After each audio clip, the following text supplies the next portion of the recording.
Unsigned518. I'm here with Sean Lippin. How's it going, man? Oh, it's going fantastic, Andy. Thank you so much for having me. We're going to have some fun. Yeah, we are going to have some fun. And, first thing right out of the gate, you noticed I think you should leave Dan Flash's shirt. So we're going to almost certainly later on talk about some fucking offbeat comedy. But I guess the patterns are so complicated. but I guess the first thing we want to do is kind of, I would say we'll go back and start the conversation with like your relationship to music, and then we'll mold into comedy. Just talking about I think you should leave with Tim Robinson. So, where did you, I guess, begin the journey with music? How did you find that was your thing? Where did I begin? Well, it all started back in the way before time. So, first off, I took piano lessons when I was in like 3rd, 4th grade. Of course, like any elementary school student, mom and dad are like, you're gonna learn piano because it makes you smarter and it'll make you better at math. So I started out with piano lessons and I loved them at first. It wasn't private. It was like in a like extracurricular school called like the Bell School of Music, BELLE, and my mom would drive me every Friday night to that was a night that usually a reference for those listening at home, would drive me to these lessons every week and reward me with McDonald's afterwards. So I got a lifetime supply of McDonald's then, and then I took that for like until 5th grade, and it wasn't until like the left hand started becoming too complicated for me that I was like, maybe this is not for me. So I kind of took a break from music. But then it was until I got into 8th grade when I was like around 14 years old, I saw this movie called Camp, and in it it's about like a theater camp, and one of the characters like was playing acoustic guitar, and for some reason that just like really captivated me and really inspired me. So I asked my parents for guitar lessons, and my mom signed me up with this this blues guy, and he would come to my house every other weekend. And for some reason, that was just not inspiring me. He made me like do all these exercises out of like, the Berkeley Method book. And here I am, a 14-year-old kid, and I'm just like doing. So it was almost like the piano all over again. It was like, almost, and too like, fucking complicated right out of the gate. And this guitar teacher would kind of like ridicule like the songs I would have learned. He'd be like, "What do you want to learn?" And I was really obsessed with like "I'll Be" by Edwin McCain at the time. I'll be your crying shoulder. That song. And he was like, "What the hell is this?" And just kind of like making fun of my music taste. Like, dude, come on. What a weird fucking quality in someone teaching children how to play guitar to like shit on their music. It's like, sorry, Muddy Waters, I don't know like the deep Delta blues. Like, ease up, pal. I'm 14. So I started resenting guitar, but then the following school year, my parents enrolled me in this extracurricular school called the Legend Music School, and this is all taking place in Westchester, New York, right above New York City. And in September of 2006, I connected with this guitar teacher, good buddy of mine to this day, Daniel Jakubovic. And from the very first lesson, he just like out the gate, he was just like shredding in the lessons, and everything that he was playing was just like so cool and so good. And I was like, holy shit, like that is awesome. And that just like, that really, really motivated me to like want to get better. And right from the first lesson, he was just like, wow, your strumming arm just is not good. Like, we got to fix that. So he gave me some pointers. Like, you always want to keep your guitar strumming arm moving up and down. So he taught me some like Green Day songs, like Good Riddance, Time of Your Life. Sure. Something Unpredictable. Yeah. That was like one of the first songs I learned on guitar. And then he taught me how to play Vindicated by Dashboard Confessional because, I loved pop punk and I loved like all those kind of emo songs. And when I played Vindicated by Dashboard Confessional, like from start to finish, like I felt this like power, you know what I mean? I was like, oh my God, I can't believe I was able to do that. Like, this is the answer. Like, this is like the most powerful thing ever. Like, music is power. And from there, And from there, I just kind of versioned, you know what I mean? Just I was just hooked to the guitar, like, And it feels like, like the instructor, like the good one, the one that you said you're still friends with to this day. Mhm. Like it seems like he kind of went into, what do you want to learn? Exactly. Kind of way, which, if I doubt that other blues teacher's listening, but I'm still angry at you. But that's how you do it. You know what I mean? That's how you get people to learn. You're like, what do you want to learn? Because you're not Exactly. going to pay attention if someone's teaching you shit that you don't want to learn. And that's why, like, when you said Green Day, Good Riddance, I was like, perfect. That's like the perfect first song to learn, because it has, chord changes, but the strumming hand is doing a lot of work. Oh, yeah. It's not just it'll sound, even if you hit the right chords, if you're not doing the right strum, it's going to sound different. Like, I don't know.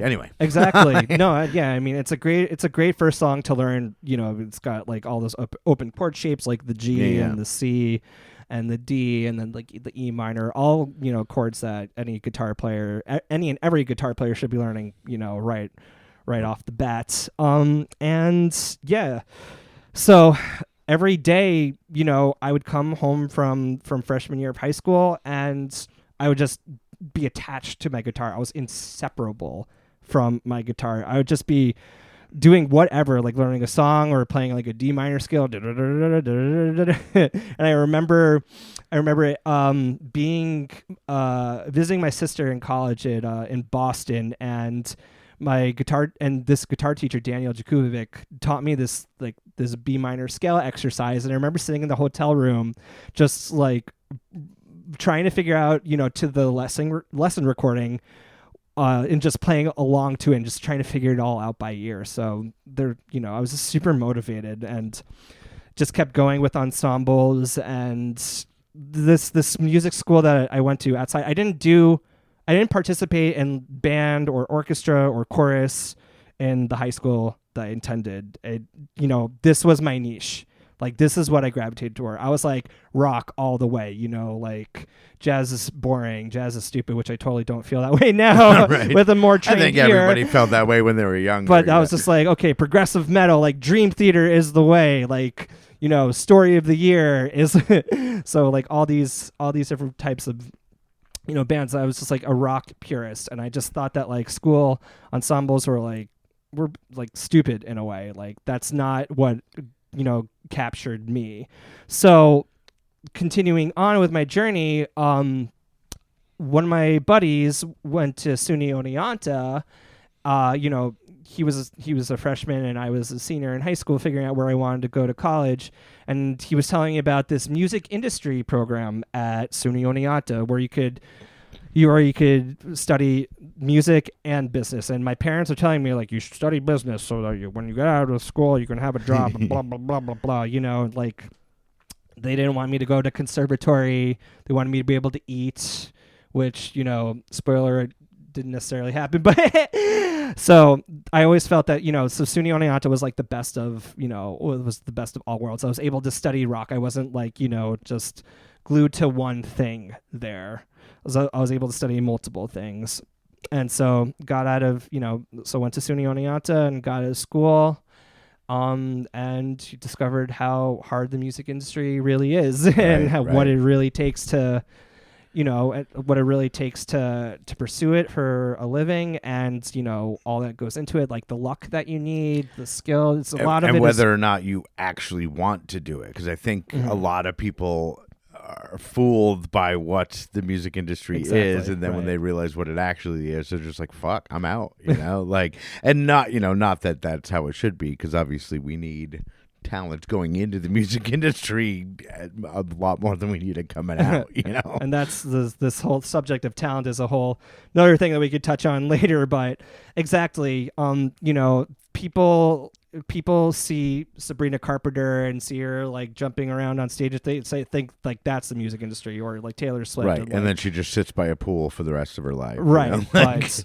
when so much shit. When you're also you understand being an artist yourself. You're not just a musician, but you're also an artist. Is that artistry? Developing yourself as an artist is so much different than just being a musician. Like, when I think of musician, I'm thinking of somebody who's like, just kind of hired gun or plug and play into, like a wedding band or, or into somebody else's project. Realistically, it's anybody who, you could boil it down. Musician could just be anyone who plays music. Exactly. Or you could take it to the next base level, which would be anybody who makes any money doing it. Bingo, a professional, right? Yeah. Exactly. And again, a professional musician, like you said, could be someone who plays in a bar every weekend, sitting in a corner with nobody paying attention, which I've raising my hand. I've definitely fucking done like more times than I wish. So, but we're discussing specifically developing yourself as an artist, which is just so hard to do because there's just so much that goes into it. You have to be a good songwriter. You have to have good chops. You have to have a message that you're trying to carry out, and you need people to buy into that. And how you sell that and like what your angle is what people are going to gravitate towards. Okay, and that's cool, but then like how do you market that? How do you present it to people? And they're, in this day and age and with our AI and everything, there's just so many different things, and it's so oversaturated, and that is like the real challenge of the music industry for people who are not like high tier touring artists. Right. You know what I'm saying? So that, developing yourself as an artist is just so difficult these days. But at the same time, there's so many opportunities, but how do you stand out? And that is the question that as an artist, you need to be able to answer, and also have a big budget. Right.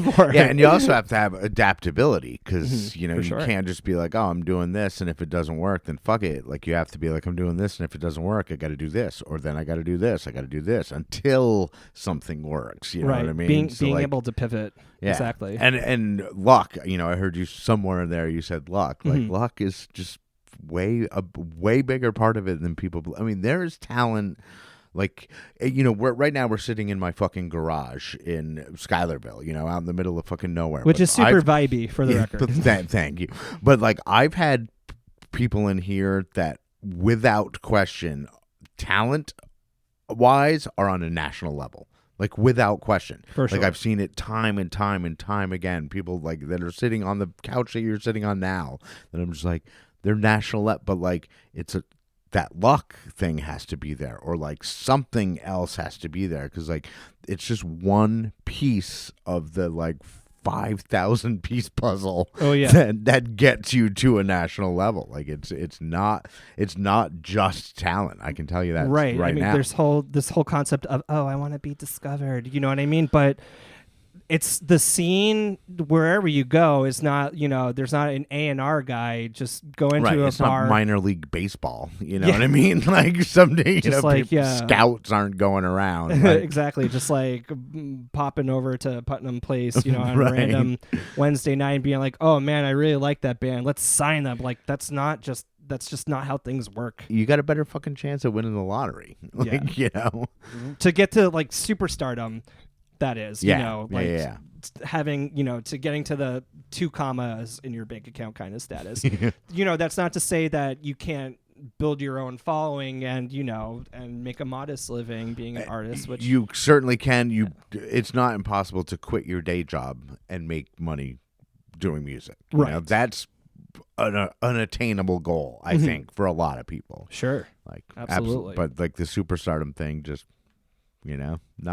it's not a realistic. And also even once you get there, if and when you do, that's also not an easy road, because now you're like in the public eye and like you have no more privacy. Everybody wants to know what your shit smells like, and and and people can be scummy and they will send you hate messages and stuff like that. I've heard all these. There's also like a darkness to the music industry, which people, like we started this conversation off with, see like the get all like sunshine and butterflies and bright-eyed bushy-tailed, like, oh, I want to ride a tour bus and I want to play arenas, I want to play Madison Square Garden, and and like all this stuff. But like the darkness in the music industry is just something that people. And look at fucking Britney Spears. Oh yeah.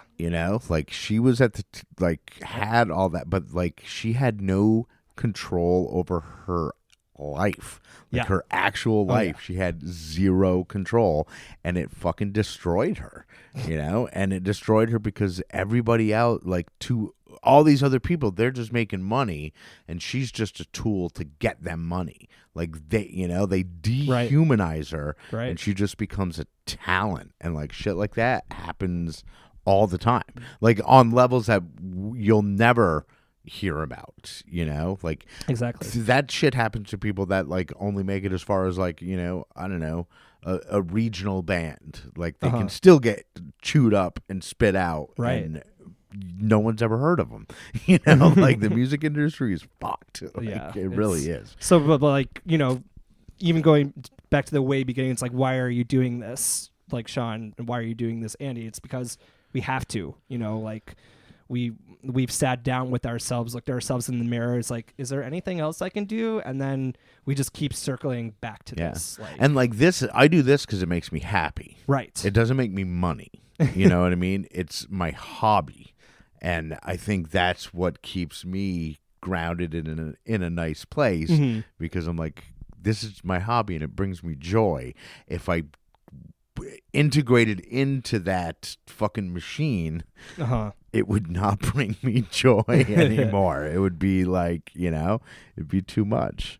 Yeah, it becomes something else. I mean, it's like as a hobby, it's still work in a certain Sure. Yeah, a certain. Oh, I mean, I work very hard on it. Oh yeah, exactly. But right, like when it's like the thing that is your income, it's and definitely different. It's good, I guess, in this day and age. That fucking fly buzz right here.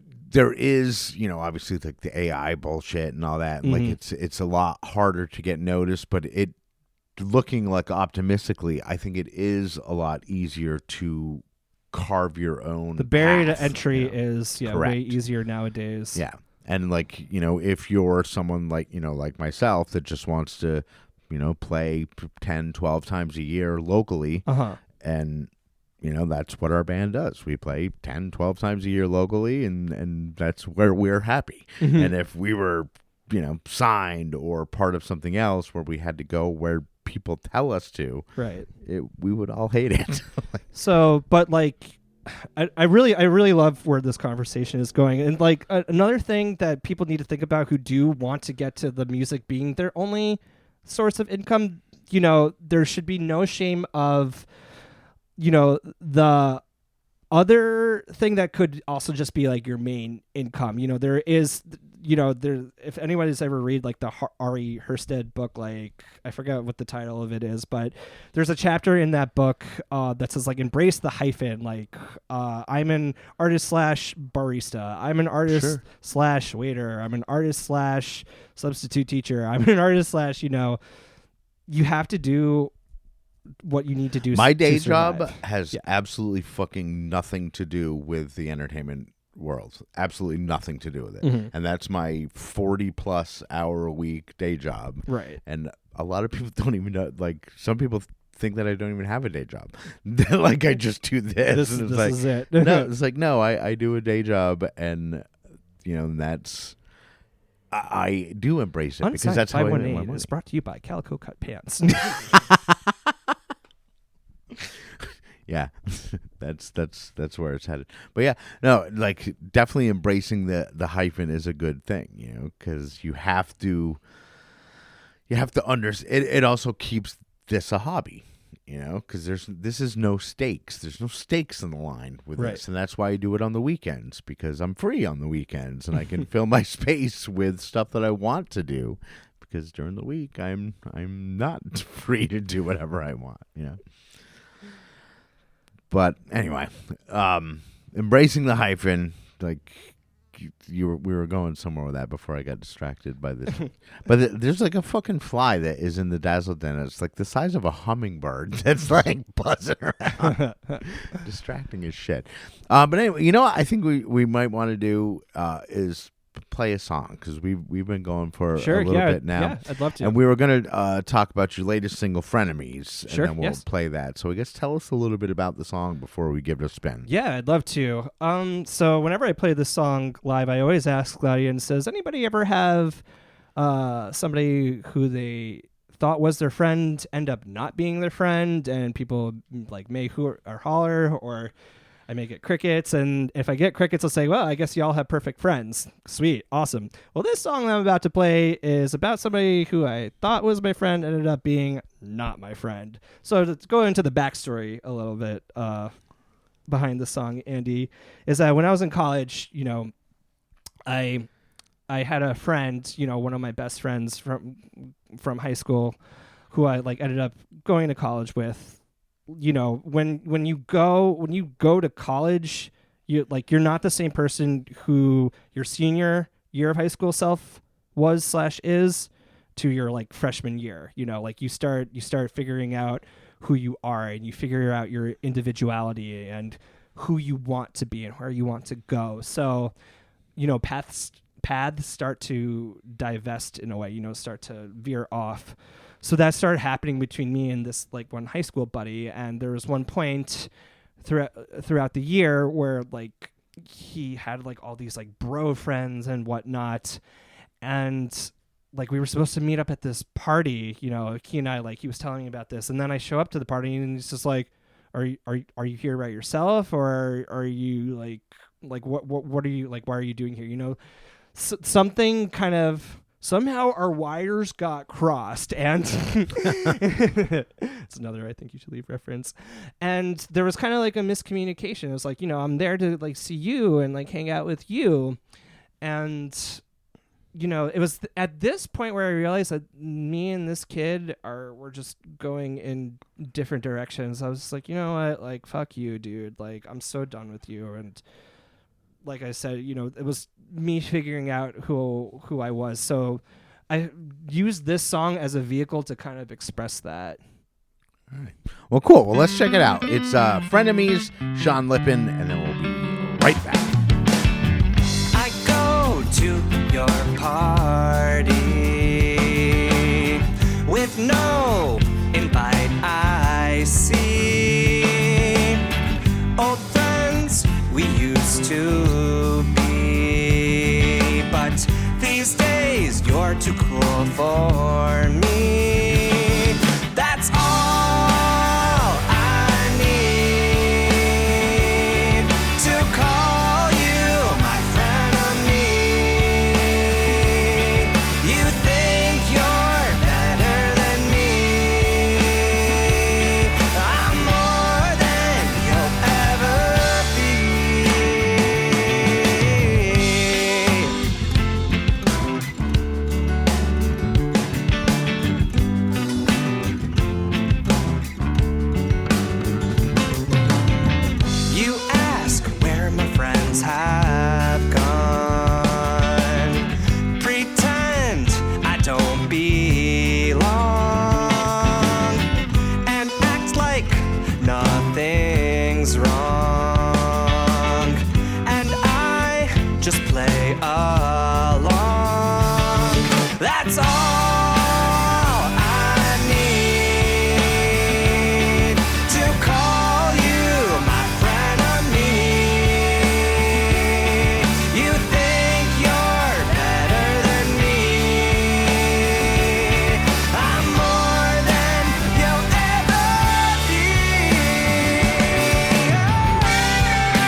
Frenemy is Sean Lippin. And, Sean, you were saying, obviously, that was a song about a very specific situation. Right. That you wrote about. Now, is that kind of the way you approach your songwriting, or do you always take real life things and turn them into songs, or I guess, how do you approach the songwriting? How do I approach songwriting? It's a little bit. I think it's impossible to write songs without putting in your own life experiences in some capacity with any kind of creative avenue, whether you're an actor or a writer. Like, you're always bringing yourself into your art, no matter what, even if it is fiction.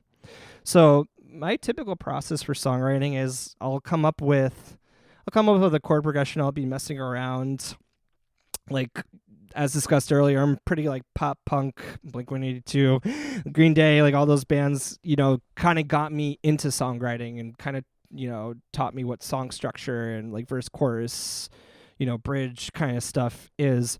So I'll be messing around with a chord progression, or I'll come up with a cool riff. And once again, we're like a compilation of everything that we listen to, like all of our influences. Like, that's why you need a diverse taste in music. Like, don't do just rock. You also need some jazz in there. You also need some hip hop. And also embrace your influences. Exactly. Yeah. And even if it doesn't come to the surface right away, over time it will in some shape or form. So I'll be messing around with a riff or chord progression, and I'll typically write the music first and get the music part the way that I want it to be. And, I'll like toil over it for like days or, hours. Sometimes I can knock out something that I like in like a day, or sometimes it takes 13 years to refine something legitimately. And the music will dictate what I want the message to be. Certain people are like lyrics first and then the music, but I usually kind of just let the music dictate what I want to say. And sometimes a message will not always come to me right away, and I'll write lyrics and start picking them apart. And I always bring whatever I'm working on, like, out to an open mic or like into a performance situation. I just strongly believe that your song doesn't have life until it's out in front of people. Sure. Like, so many things just get revealed once you start playing those songs in front of an audience. Like, you'll start thinking like, oh, okay, maybe that bridge isn't working. Like, for Frenemies, like, I originally wrote that song about going to the dentist. And then and I had a whole structure to it. Like, I had a bridge, and I was like singing out of my range for that. And then I kind of just sat down with it one day and reworked the chorus, and certain things were happening that kind of just brought back this different experience that I wanted to bring into that. So that's typically my process for songwriting. And once again, sometimes it just comes instantly, quote unquote, or takes years and years and years to really hone in on what I want the message of the song to be. And also, lyrics aren't just about words. You know what I mean? It's about flow. It's about vowel. Like, what do I want? What vowel do I want to ride in this situation? And there's also there's kind of like a ba ba ba ba ba ba ba. There's some kind of like swing elements to it, and writing melodies like over these riffs and chord progressions is kind of something that new territory within the last few years that I'm realizing the first thing that comes to my mind doesn't have to be it. Right. And also how much a melody can change the chords, so many fucking songs are the same 3 chords, but because of a different melody, you wouldn't even, you're not like, oh, these songs sound the same, because if they have a different melody, they're completely different songs, and like there's only so many chords, and until you get into like, fucking augmented and suspended and whatever. But like, there's only so many chords, but there's a million, or there's infinite melodies, like there's infinite melodies. I had a college professor say we're running out of melodies. No, there's still tons. Well, maybe not. I don't know. maybe not with fucking AI. And like now that They're AI can just create. They're shit. sucking them all down. Yeah, they make them extra sloppy. Again, anybody who has not seen, I think you should leave. Should go watch it now, so that half of this fucking episode makes sense to you. That is your homework assignment, and then you can circle back and direct message Andy. Yeah, and be like, and "Oh, myself. I get it now." Like that show. I mean, that show was just the funniest thing I think I'd ever seen, and it was so like irreverent and it's an art. It's not just comedy. It's an art form in itself. Oh I my think. gosh, Like, yeah. It's its own. I always joke with my significant other Abby, my fiance, that like for these sketches, I always kind of dream of a YouTube series where somebody like creates the content that leads up to the sketches. You know what I mean? Like develops the characters like within the sketches. Like, you know, for the ghost tour, like why is Tim Robinson, you know, the way that he is, like why is he like swearing so much? And in that why is he sketch? going to a ghost tour by himself to meet friends while his mom waits in the car? Why does the professor in the restaurant derail, you know, to house the entire burger? Give me that. Yeah, that is it. Someone should do a whole study on that show. Oh man. Does your fiance enjoy the show, or is she like my it's- wife and just she's like, I don't even know what you're watching. I can't make heads. Oh or no, tails of we it." both like quote it to each other. Oh all yeah, the time, no. but- My wife thinks it's the stupidest thing she's ever seen. She's And not wrong. rightfully Yeah, so. yeah, she's not wrong. But it's just like my kind of stupid. When you discover this show, you go in. Yeah. Yes, Oh, you yes, do. you do. You go in. But yeah, the Dan Flash's shirt. One of my buddies got it for me for my birthday a couple years ago. That is a keeper. and the I buddy. put it there. I hang it there, just like so that it's my gauge of people. Like if people are Your like, filter. whoa, hey, look at that, look at that, you got a Dan Flash's shirt. I'm like, all right, this guy gets me. Oh but my gosh. yeah, but yeah, it is an official. It's the same one that he wore in the in the episode. But anyway, we before we go, like we have been running long. Like I said, we probably would. But you brought your guitar. I did. You're gonna do a song live. So Sure, I'd I love guess to. like let's hear a little bit about what song you're gonna do, and maybe we can even tie it into how you approach the songwriting Great. of the song that we're Sure. gonna hear. So this song I'm about to play is called Fish Tank. And one day I was messing around. I was house sitting for family friends, and I came up with this riff. And the riff was kind of inspired by what's it called? Deep down in Louisiana, close to New Orleans. Johnny B. Johnny Good. B. Good. Yes, yes. Was because I was learning that song at the time, and this whole like the minor third going to like the major third in the riff, like that slide kind of inspired the riff. Ramones do that a lot. Yeah, for sure. So I came up with this riff, and I was driving around. This was like in 2018 or 2019, right before COVID hit, and I was in Denver at the time. I was in Colorado to see Fish, and I took an Uber to Dick's Sporting Goods Park, and as I was being dropped off, I looked at everyone, like all the people around the concert venue, and they all just kind of like seemed like they were just in their own world, like just doing their own thing. And I just kind of kept thinking about how everybody's on their own path, and being inside the car and looking out, I felt like I was a fish inside a tank, and it's a Fish concert. So and the song itself is kind of like a knock on, not a knock, but like a ode to like jam band music, Grateful Dead and Fish and stuff like that. Me being inside his car, looking out like I'm inside like a fish tank, like a fish bowl, like just on seeing all the the people swimming about. And then COVID hit, right? So now we're all like trapped in our own places, not going anywhere. So that theme really kind of stuck with me.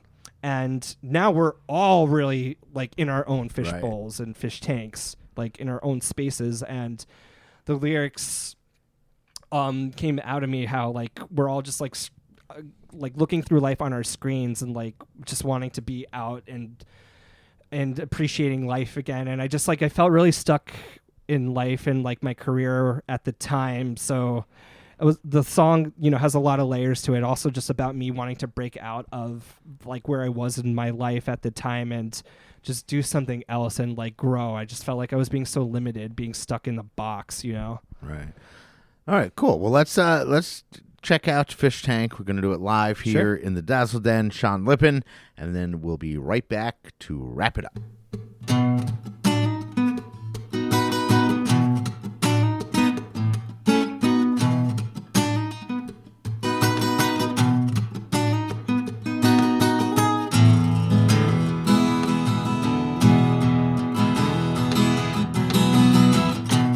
In my dreams, I'm swimming free beneath the waves, splashing in the ocean far away from everybody.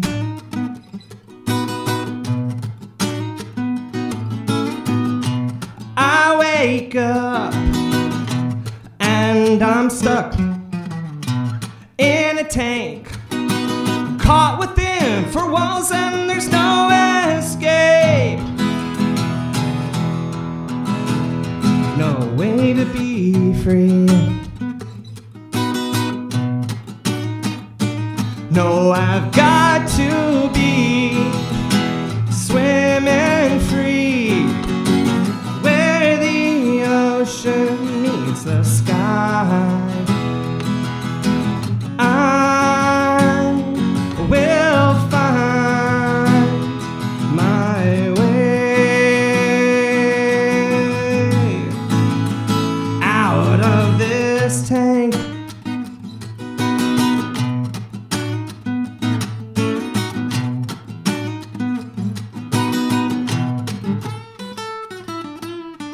Can't take no more. It's such a bore to constantly be swimming back and forth so aimlessly. No, that's not me. No, I've got to be swimming free where the ocean meets the sky.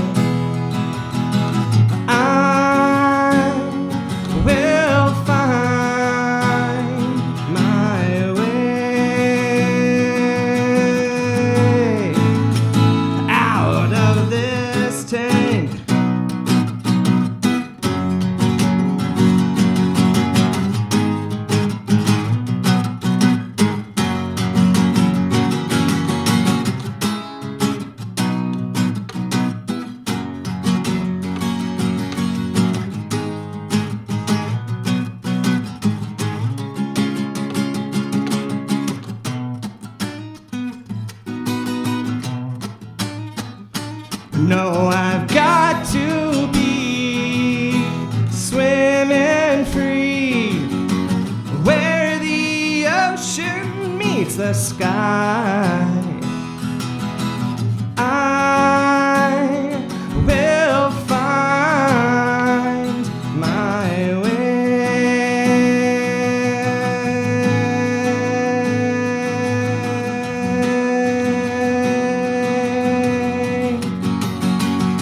out of this tank.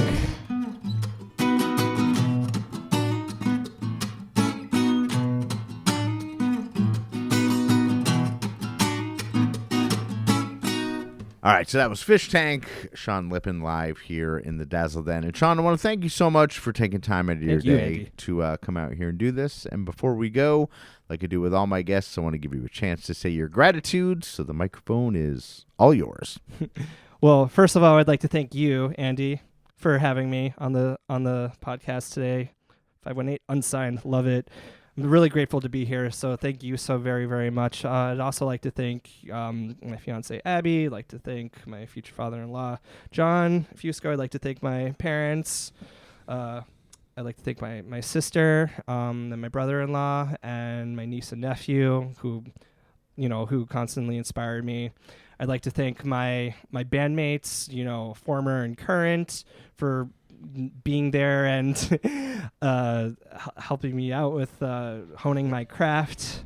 I'd like to thank all of my teachers, past and present, and colleagues at the colleagues at this time, and to any and every audience member that has come to my shows. I thank you all, and I'd also like to thank Carl Havoc as well. All right. Well, he is Sean Lippin. I am Andy Scullin. This is Unsigned518. I'll see you on the road. Unsigned518 is produced and hosted by me, Andy Scullin. New episodes are available every week wherever you stream podcasts. If you would like to help support the show, please like and subscribe wherever you are listening. Or you could buy me a coffee at buymeacoffee.com/Unsigned518. If you would like to advertise on the show, send me an email at unsigned518@gmail.com. And to be a guest on the show, reach out to me through Instagram at Unsigned518. Take care of one another, and I'll see you next week.